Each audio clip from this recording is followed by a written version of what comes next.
Olá pessoal, sou eu novamente o Fábio, falando diretamente pela nossa revista de Literatura, Cultura e História, Oliveira da Ciência, e hoje a gente vai dar continuidade à nossa série mitológica. No entanto, eu havia dito que nós trabalharíamos os mitos nórdicos, que eu acho assim muito bacana, e isso a partir do Edda Poética, que a gente vai discutir mais à frente. No entanto, eu vou colocar na frente uma lenda, aliás, lendas nórdicas também, que é um desdobramento dos mitos, porque eu achei interessante. Vejam bem, o título desse livro chama-se Contos Nórdicos, e logo no primeiro capítulo fala assim, a Rainha das Neves. E percebam que a primeira história que vem é justamente do Papão. É exatamente quem vocês estão pensando, o bicho Papão, aquele cara, aquele demônio que fica embaixo das camas ou escondido no armário. Percebam que ele tem uma função também, se você for olhar do ponto de vista da história. O ser humano, para sair à noite, pelo menos em séculos passados, era muito perigoso mesmo, porque havia tanto predadores animais, como predadores, de certa forma, ser humano também. Então, assim, corria todo um risco e tal. E à noite não havia eletricidade que tem hoje, talvez até mesmo para quem leu lá o da baleia, Moby Dick, vai perceber que as baleias eram mortas justamente para retirar o óleo para poder acender as lamparinas, né? Que não havia eletricidade, mas precisava da claridade, essa era a ideia. Então, assim, o próprio ser humano, ele construiu histórias para que as pessoas ou as crianças desde cedo aprendessem que a noite era perigosa. E o Papão, ele é esse demônio da noite, inclusive ele fica em casa, é umas coisas meio interessantes. Mas percebam que nessa história, chama-se Papão, o Papão e o Espelho. Bom, enfim. O Papão sempre muito sério, aquela coisa e tal. Em determinado dia ele começa a pular, a dar risada, todo feliz da vida, contente, sabe-se lá com o quê. E as pessoas estranharam, porque não era habitual dele. O habitual dele era aquela pessoa sisuda, ríspida, maldosa, porque era um demônio também. Inclusive eu deixei de falar para vocês que ele não só era um demônio, como era o dono da escola.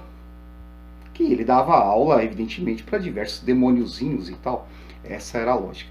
E alguém sorrateiramente subiu até o telhado da escola e descobriu o porquê a felicidade do Papão. Ele havia inventado um espelho. E, pasmem, esse espelho ele tinha como peculiaridade ou característica mostrar justamente a imagem desvirtuada. Na prática é assim, a pessoa ela ia em frente ao espelho e ela aparecia no espelho como um monstro desfigurado, porque o espelho ele apresentava a pessoa como ela é de verdade. Então a felicidade do Papão era assim, vou me divertir muito com essa brincadeira, porque o espelho era capaz de mostrar como o ser humano verdadeiramente é. Então, assim, todas as pessoas que se apresentavam lá, aparecia a sua imagem desvirtuada, e eis que todas e aquilo deu ideias ao Papão. Ele percebeu que ele podia ir mais além do que a própria humanidade. Ele resolveu levar o espelho até o céu. Ele queria, de alguma forma, desnudar os anjos, ou seja, mostrar que o anjo, ou os anjos também, de alguma forma, são perversos, ou pelo menos têm uma imagem desfigurada por dentro. E os demôniozinhos e o Papão pegaram o espelho e começaram a voar em direção ao céu. E quanto mais eles voavam, o espelho se tornava mais pesado. Ao passo que em algum momento, já muito alto, o espelho escorrega e cai. Ele se espatifou no chão. A poeira do espelho entrou nos olhos e no coração das pessoas. As pessoas começaram a não mais a se verem amarguradas, mas a serem isso exatamente.